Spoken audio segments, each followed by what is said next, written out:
What's up guys, Everything Apple Pro here, and I wanted to take a moment to talk to you about the two biggest smartphones on the market right now. These are direct competitors, and as different as they may be, they still share a lot of similarities. Now, one of them, the iPhone 8, is yet a week away, but still there's a lot here that we can compare. So starting off with the build and displays. The Samsung Galaxy Note 8 has the Infinity display now, massive 6.3-inch display, and a virtual aspect to it. So the bezels obviously on the iPhone are a little bit sleeker. It utilizes the full frontal display just a little bit better. The Galaxy Note 8 still is very, very impressive. It's a massive display, completely dominates the front of the screen, but the iPhone definitely takes it a step further, even going as far as to cut around the sensor notches just to get that little bit more screen estate. Now, these phones handle the fingerprint and home button situations completely differently. While the Samsung Galaxy Note 8 gains the 3D touch-like effect, the Touch ID sensor or fingerprint sensor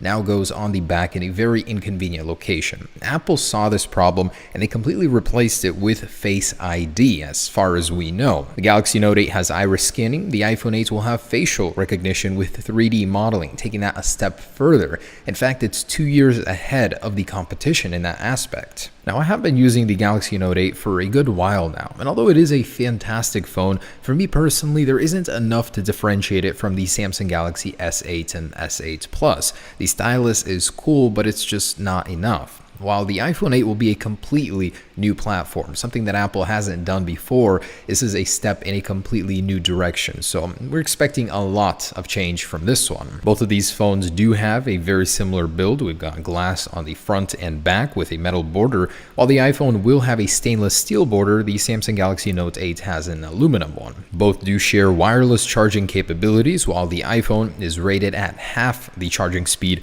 of the Samsung Galaxy Note 8. Overall, though, it's going to be a very great look. It's very likely that Apple will have black bezels on the screen in the front, as the white just seems to stand out too much, but that has not been entirely confirmed. Either way, both look fantastic. Now, using these devices with one hand, I can give you an accurate representation of it. With the iPhone 8, Apple has put ergonomics first. It's definitely a device that's very comfortable to use with one hand, as it's not as wide as the iPhone Plus series, but just as wide as the regular 4.7-inch. Now, the Galaxy Note 8, though, oh boy, man, this thing gets wide. Despite the fact that it has slimmed down from earlier Note models, this thing is still massive, 6.3-inch display, so you'll definitely need another hand, especially if you plan on using that stylus. Regardless, this isn't a phone for everybody. This isn't a phone for comfort. This is for those select few that need a display this large and are willing to make compromises to make that happen. If these sources are to be believed, the iPhone 8 does have screen technology like no other,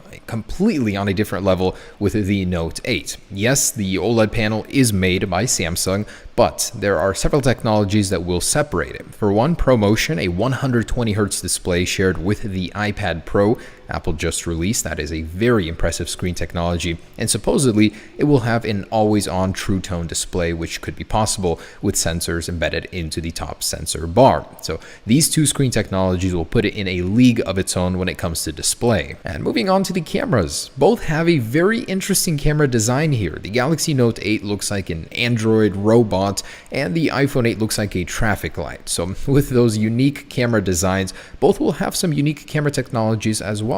The iPhone 8 will have 3D sensing capabilities, be able to model on the go, specifically built for AR and VR capabilities. The flash now is embedded in the camera glass with the iPhone 8, and very similar to the Note 8 here as well. The iPhone 8 is expected to remain at 12 megapixels. The iPhone 8 will be able to do some serious recording with the new capabilities. 4K at 60 frames per second, and 1080 will get a new 240 frames per second slow motion mode. That is crazy. And some of the other stuff, the iPhone 8 is getting improved water resistance, which will now match the Note 8 at IP68 rating. It's getting a new copper gold color, blush gold. The Note 8 does also have a very nice color. My favorite personally is the orchid gray, and there is that jet black color as well on both. Now, the Note 8 does have expandable storage where the iPhone 8 doesn't, but the iPhone 8 will come with 512GB option. That is just ridiculous. Don't even know why you would need that much, but it'll be good to have. Now, the one level the Note 8 will not be able to compete with on the iPhone